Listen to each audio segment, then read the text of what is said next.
Allez, on va parler football à présent, alors qu'un week-end décisif se profile en Jupiler Pro League, notamment pour l'Union Saint-Gilloise. On va tout de même se détourner un petit peu des terrains pour aller en tribune. Victor de Thiers, les choses vont bientôt changer et les règles vont se durcir pour les supporters, ou du moins une partie des supporters. Oui, la commission de l'intérieur de la Chambre a largement approuvé ce mercredi la nouvelle loi football.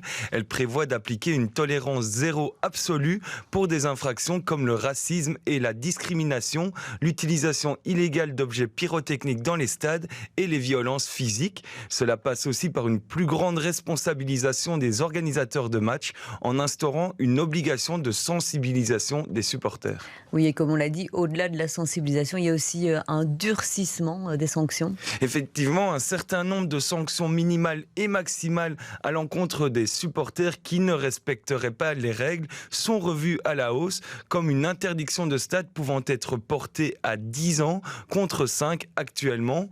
Pour la première fois, une sanction minimale est aussi prévue en cas de fait de racisme ou de xénophobie, explique la ministre de l'Intérieur Annelies Verlinden à l'origine de ce texte. Elle prévoit au minimum une interdiction de stade de 30 mois et une amende de 1 500 €, soit le même niveau de sanction que pour l'utilisation de feux de Bengale dans les stades. Alors, outre les supporters, les organisateurs sont aussi visés par le durcissement des sanctions. Le texte prévoit des sanctions minimales plus sévères pour ceux qui ne respectent pas les obligations en matière de gestion des billets et de vidéosurveillance. Et justement, la gestion des billets, c'est précisément un des nouveaux points de ce projet de loi. Oui, il stipule que les stewards et les responsables de la sécurité seront désormais autorisés à demander aux détenteurs d'un billet ces documents d'identité pour les matchs nationaux et internationaux. Ces nouvelles règles visent notamment à lutter contre le hooliganisme.